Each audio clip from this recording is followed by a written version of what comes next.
karena rempah sendiri itu memiliki manfaat kesehatan. Hidup cuma sebentar gitu, dan mudah-mudahan hidup yang sebentar ini tidak hanya ngasih manfaat ke diri sendiri, tapi mudah-mudahan juga orang lain. Maka penting untuk punya aktivitas yang bisa ngasih manfaat ke banyak orang.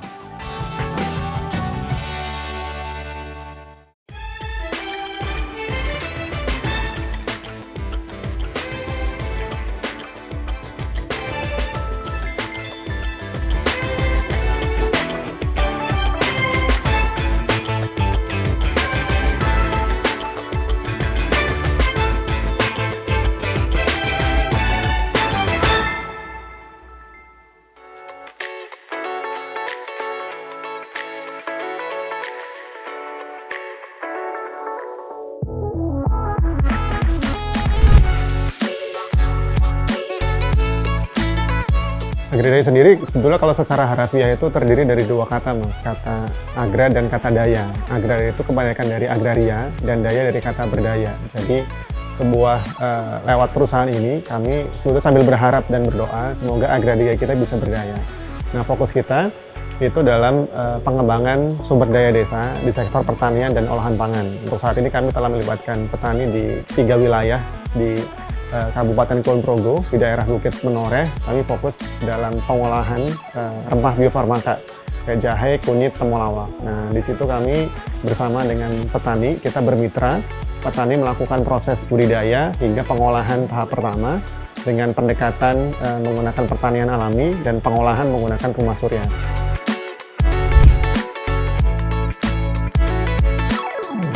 Sebelumnya memang saya secara latar belakang itu sangat jauh berbeda dengan pilihan karir atau aktivitas yang sekarang.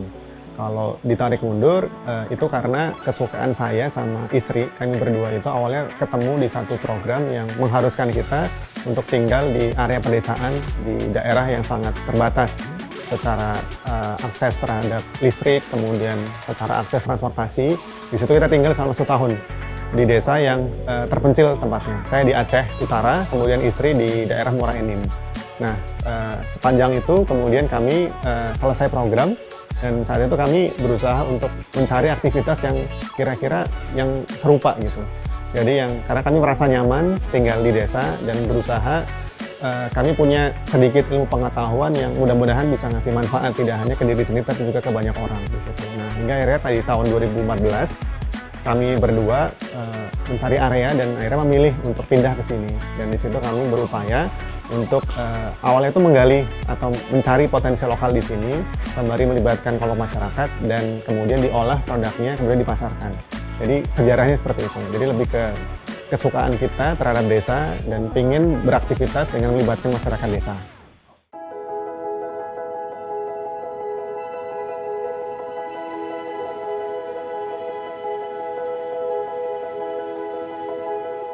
Kalau kita berbicara di desa, itu sebetulnya kan potensinya banyak sekali dari sudut pandang sumber daya alam. Ketika kita pindah ke Jogja, memang awalnya tidak ada ekspektasi apapun. Kita akan fokus di bidang apa. Bahkan tidak hanya di pengolahan, sebetulnya bisa ke ranah pendidikan atau pariwisata juga bisa. Nah, kenapa ke rempah? Karena kami menemukan keseimbangan antara potensi yang ada di sini, yaitu rempah-rempah, dengan ketersediaan market, Mas. Jadi 2 tahun awal, di 2014 hingga 2016, kita pernah melakukan aktivitas pengolahan yang lain. Saat itu tuh emping melinjo, kemudian beras merah. Namun secara market itu stagnan atau tidak berkembang. Nah, kami coba seimbang. Jadi awalnya mungkin product base banget, tapi kita lebih seimbang market base-nya. Nah, kenapa rempah? Karena rempah sendiri itu memiliki manfaat kesehatan. Dan di Indonesia, terutama juga di global, itu gaya hidup masyarakat yang mulai aware terhadap pilihan makanan atau minuman yang sehat dengan bahan-bahan alam itu makin tinggi. Nah, di situ kami lihat itu potensi yang besar, terutama di masa depan. During the journey, Agradaya team also find challenge in marketing their products. Because Agradaya product is new, so they have to work hard introducing to consumers. Kalau tantangan bisa dibilang yang paling berat itu justru malah di awal ya, di awal Agradaya mulai itu 5 tahun, 7 tahun lalu gitu, karena kita bukan orang lama gitu di rempah gitu. Kita perusahaan kecil, kita baru mulai. Terus saat itu juga trennya anak-anak muda mengkonsumsinya kopi. Karena dulu nggak pandemi kan, jadi belum punya kesadaran kesehatan dan konsumsi pangan lokal, healthy lifestyle itu belum sebesar setelah pandemi ini gitu. Nah, tantangannya saat itu meningkatkan awareness anak-anak muda terutama sih bahwa herbal Indonesia tuh bagus, punya manfaat untuk badan gitu. Saat itu masih agak challenging, tapi karena pandemi ini justru malah membawa tren baru untuk gaya hidup sehat, untuk kenal produk lokal, pangan lokal, termasuk herbal-herbal lokal. Kalau Agradaya kan emang awalnya kami tuh fokusnya di hulu ya.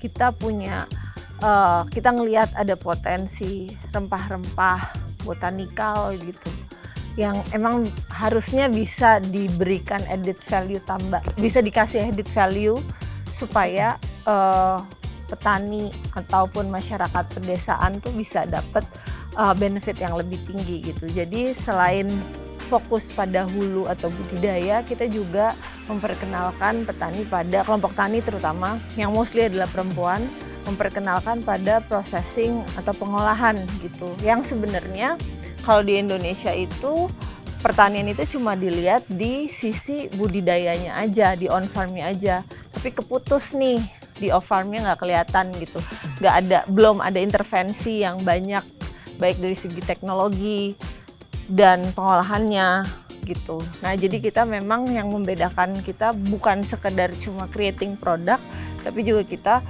mengajak komunitas petani sekitar, ibu-ibu di sekitar kami ini untuk memproduksi dan memperkenalkan added value tersebut.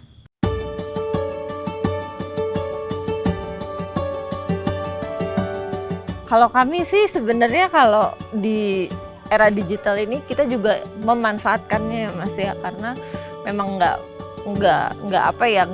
bisa sih menurutku bisnis untuk terus pakai style lama, cara lama, untuk tidak adaptif dengan kondisi saat ini gitu. Jadi memang kami juga tetap harus beradaptasi dengan kondisi sekarang.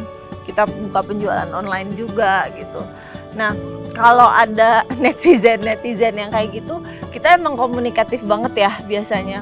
Kita emang ada sesi buat sharing di sosial media, biasanya itu ya kita ngobrol bareng-bareng aja gitu. Dan sejauh ini sih memang kalau kita pakai sosial media itu untuk berinteraksi langsung sama ya audiens kami gitu. Jadi memang ada tempatnya gitu, memang ada tempatnya untuk komunikasi sama audiens.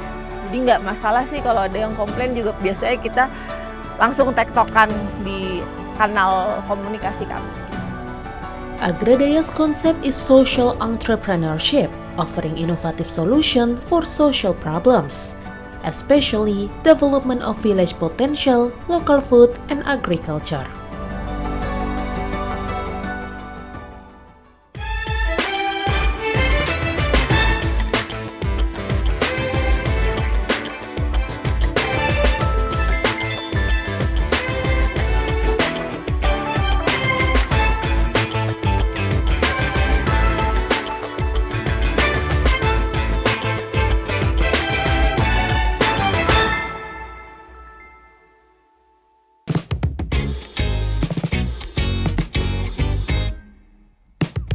Currently, Agradaya has cooperated with more than 200 farmers to culture and process biopharma spices such as ginger, turmeric, and curcuma, with empowerment and sustainability principles to create value and high-quality spice products.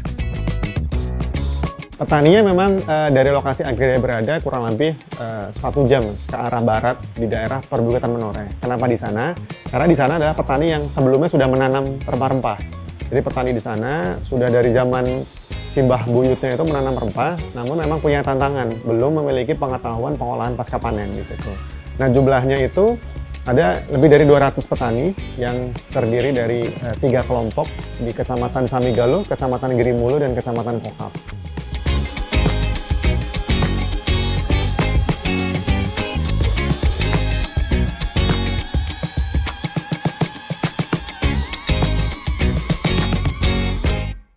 Pertamanya itu dulu kan kerjasamanya dengan Agradaya itu pas pertemuan kelompok Nuju Makmur. Nah di situ kita bertemu dengan Pak Andika dan Ibu Eli. Kan di sini temulawak kering itu harganya sangat murah. Terus di situ dibantu cara penjualannya dan cara ini pengeringannya itu. Terus itu dikeringkan dulunya kan nggak di rumah surya, cuman di bawah gitu. Terus sekarang kan di tempatnya di rumah surya, jadi tempatnya bersih dan sebelum dikeringkan itu dicuci dulu temunya itu, baru dibelangset sama ini, terus baru dirajang, terus dijemur, keringkan. Setelah kering baru di packing, terus nanti pihak Agradaya yang ngambil dari sini. Ya sebelumnya saya sebagai petani menanam kacang di alas, karena sekarang pohonnya banyak jadinya nggak bisa berhasil. Terus sekarang ganti bertani simplicia, yaitu temulawak. Saya sekarang menanam empon-empon seperti temulawak, kunyit, kencur, sama itu jahe.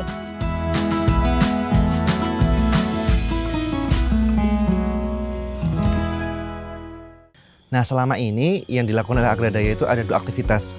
Untuk awal-awal Agradaya ketika membangun usaha ini, memang kami secara aktif itu mencari mitra petani di daerah hulu atau di daerah sumber produksi. Kami ada di daerah Kulon Progo, tepatnya di Kecamatan Kokap dan Kecamatan Girimulyo.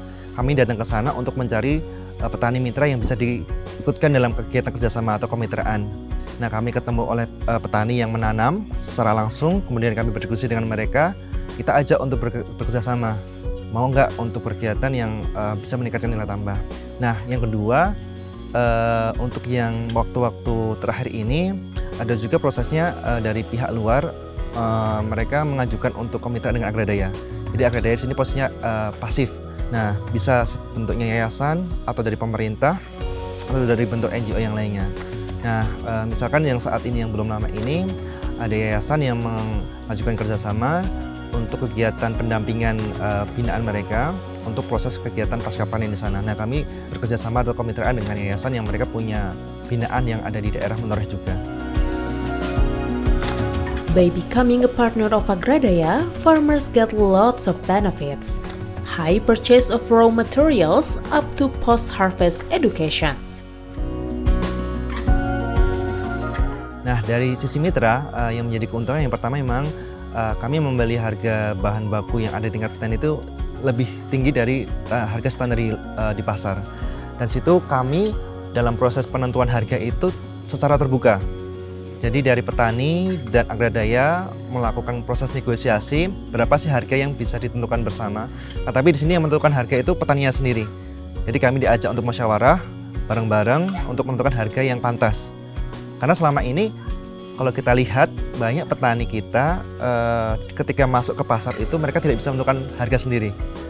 Jadi mereka menentukan harga itu ditentukan oleh pasar. Sedangkan kami mencoba untuk memposisikan petani itu sebagai penentu harga. Nah, di situ ada proses musyawarah. Dan di situ harga yang ditawarkan oleh petani memang jauh lebih tinggi dari pasar, dan itu menjadi keuntungannya petani. Nah, yang kedua, dalam proses kemitraan ini tentunya kami juga mengedukasi mereka, petani, dalam proses pasca panen. Jadi selama ini petani hanya memproses pasca panen yang sebatas basah dijual ke pasar. Nah, kami mengajak petani untuk ayo kita bareng-bareng untuk mengelola pasca panen untuk adanya nilai tambah, added value. Dari yang biasanya basah, kita coba untuk dikeringkan. Kita menggunakan teknologi pendekatannya teknologi tepat guna atau teknologi terbarukan, menggunakan teknologi energinya dari sinar matahari. Nah, kita menggunakan namanya rumah surya. Nah, di situ kita mencoba untuk meminimalisir kontaminasi dari luar ke dalam. Maksudnya dari bahan itu tidak terkontaminasi dengan aktivitas lingkungan yang ada di luar. Nah, itu menggunakan rumah surya. Nah, di situ petani memiliki pengetahuan baru dari proses pasca panen. Nah, selanjutnya aktivitas kami dengan mitra itu kita mencoba untuk melakukan edukasi ke petani terkait dengan manfaat apa saja sih yang mereka tanam selama ini, manfaatnya, seperti empon-empon itu apa aja manfaatnya. Karena selama ini petani memang ada pengetahuan tapi tidak mendalam. Jadi hanya sebatas mengetahui cara budidayanya, kemudian cara menjualnya ke pasar. Nah, yang banyak sekali petani belum ketahui adalah manfaat dari produk itu. Apa sih manfaat dari kunyit, temulawak, jahe, dan sebagainya. Nah, kami mencoba bersama-sama dengan petani, kita saling belajar bersama untuk mengetahui lebih dalam sebenarnya yang mereka tanam itu apa sih manfaatnya. Nah, proses yang dilakukan ya kita ada bikin semacam workshop, ada praktis di situ, ada seorang dokter yang menjadi ya pembinanya Agradaya juga, namanya Dr. Prapti. Dengan beliau kami mengajak petani untuk mengenal lebih dalam apa yang mereka tanam. Nah, di situ mereka bisa mengetahui, oh ternyata selama ini yang kami tanam memiliki manfaat. Not only focusing on its business, Agradaya want to create agriculture and spice plantation that can provide human welfare and earth sustainability.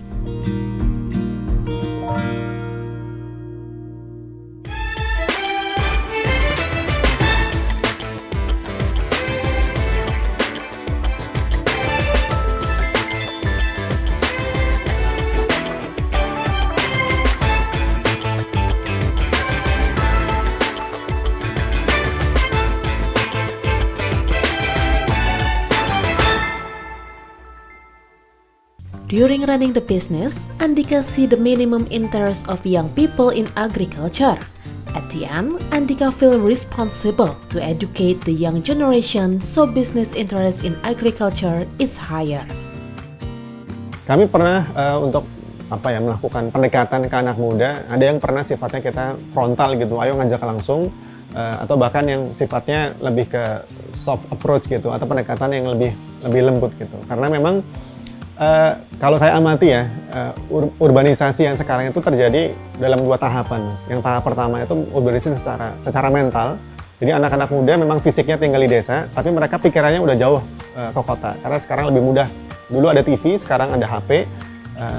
Yang sudah dalam pikiran pendek mereka adalah gimana caranya setelah saya lulus kuliah atau mungkin bakal lulus SMA, kerja, pindah dari desa ke kota di sini. Jadi mereka memang melihat kota itu jadi cita-cita atau tujuan mereka di situ. Nah, di situ kami sebetulnya lebih mendorong ke teman-teman muda itu melalui kita sendiri itu jadi kayak contoh nyata atau jadi kayak role model bahwa sebetulnya pilihan berkarir itu bisa di mana saja, termasuk juga pilihannya di desa. Nah, kami pernah bikin beberapa event yang memang lebih ke promoting atau membuat isu tentang harusnya aktivitas misalnya paling dekat itu dengan pendidikan anak-anak kecil yang usia TK, SD, SMP. Ketika di sekolah sini, sekolahnya di desa, itu ditanya oleh gurunya itu cita-citanya apa. Itu arahannya itu pasti kalau nggak luar kota, luar desa, luar negeri atau bahkan luar angkasa. Jadi astronot, jadi insinyur, jadi dokter. Tapi jarang yang lebih andil memperkenalkan pilihan aktivitas atau karir yang basisnya itu di pedesaan.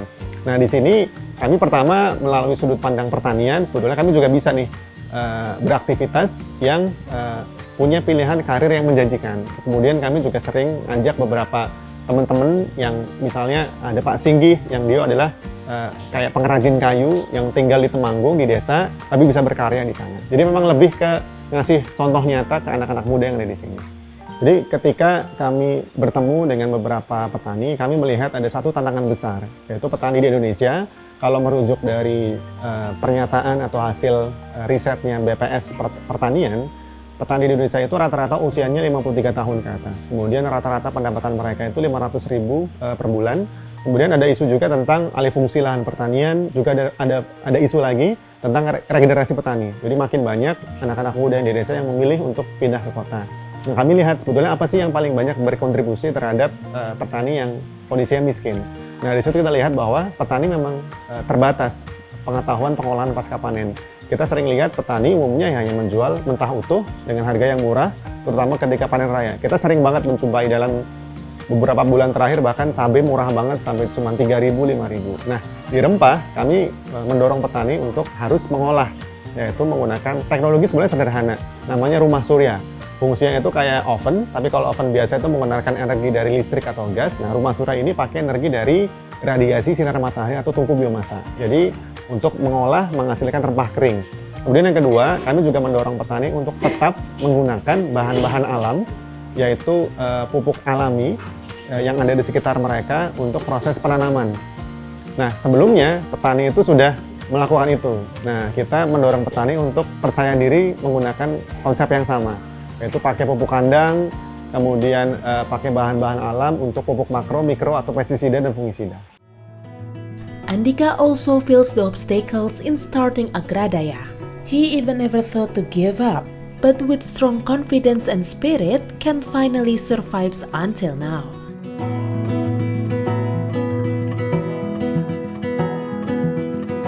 Yang paling berat sebenarnya waktu awal-awal Agradaya sih Mas. Karena dulu cuma berdua, aku dan suami. Dulu juga kita belum punya anak, masih ngerasa ini tuh semua cita-cita utopis. Cita-cita utopis yang bisa nggak sih jalan semua ini gitu. Nah saat itu jujur aja cash flow kita nggak kuat, uang di dompet habis. Itu benar-benar kayak kamu mau nyerah atau ini mau dijalanin sampai nanti tahu ini bisa ngasilin dan kamu bisa hidup dari sini gitu. Nah di situ jujur aja aku udah pengen nyerah sih Mas, kayak udahlah aku balik ke Jakarta aja gitu. Tapi malah Andika yang enggak, kita nggak boleh nyerah gitu. Dia yang keep on going sampai akhirnya sampai di sini gitu. Ya, momen paling terendah mungkin sebetulnya di 2 tahun awal Mas, di tahun 2014 hingga 2016. Saat itu kami bisa dibilang agak nekat mungkin ternyata, dan mungkin kurang perhitungan ketika awal kami pindah ke sini itu dengan modal apa ya, biasa bilang empati atau sosial yang saya rasa mungkin ini jadi modal yang bagus ya, tapi ternyata tidak juga gitu. Bahwasannya modal yang lain juga kita penting, termasuk juga modal finansial atau modal uang, kemudian juga modal skill untuk bisa ngelola bisnis. Nah, itu yang kemudian kami pelajari. 2 tahun awal ketika kami tidak bisa jualan, tidak bisa menghasilkan dari apa yang kita lakukan, saya sempat sebetulnya apply kerjaan lagi, balik lagi ke dunia engineering gitu, dan tapi ternyata saat itu kami juga, salah satu kesalahan paling besar kami adalah kami tidak punya semacam mentor atau guru. Jadi masa-masa itu antara pilihan galau untuk balik lagi ke Jakarta untuk kerja, dan saya juga paralel, mungkin saya perlu nyari orang untuk bisa saya pelajar langsung di situ. Nah di situ saya ketemu dengan beberapa orang yang bisa kayak ngasih tuntunan gitu atau ngasih pembelajaran, jadi kayak mentor gitu, kayak orang tua gitu yang ngasih mana yang sebaiknya dilakukan, mana yang tidak. Nah dari situ kemudian kami belajar juga pola kayak semacam pengumpulan modal. Kalau awalnya itu kami pakai apa ya, dana tabungan sendiri, sisa-sisa kerja sebelumnya atau pinjam sana sini. Nah kemudian kami belajar untuk pakai pendanaan dari pihak ketiga. Nah kita di awal itu sempat dapat support dari Australian Embassy, kemudian juga untuk pembuatan unit pengeringan itu pakai patungannya dana desa. Jadi unit itu dimiliki oleh masyarakat desa. Nah desa-desa sekarang itu kan punya otoritas terhadap penggunaan dana desa, jadi itu terserah masyarakat desa untuk dipakai untuk apa. Nah itu kita advokasi bareng, ayo kita pakai untuk sektor perekonomian yang lebih berkelanjutan di situ. There are lots of expectation from this industry. Andika wish Agradaya develop local farmers, bigger industry of spices, and each region has each unique selling point. Mudah-mudahan petani empon-empon bisa lebih bagus, lebih baik lagi, maju, berkembang mendunia, dan sukses berkembang. Aku berpikir sebenarnya sekarang kan Agradaya udah bertumbuh, udah banyak orang yang mau ngajak kerjasama, makin banyak orang yang mau terlibat gitu. Agradaya harusnya bisa punya, instead of menjadi besar tapi menjadi banyak, tapi kecil-kecil gitu. Jadi setiap daerah di Indonesia itu punya kekhasannya masing-masing gitu. Dan Agradaya bisa memberikan ilmunya, bisa memberikan manfaatnya ke semua pengrajin-pengrajin dan petani-petani rempah di daerah-daerah tersebut gitu. Hidup sebetulnya hidup cuman sebentar gitu, dan mudah-mudahan hidup yang sebentar ini tidak hanya ngasih manfaat ke diri sendiri, tapi mudah-mudahan juga ke orang lain. Maka penting untuk punya aktivitas yang bisa ngasih manfaat ke banyak orang.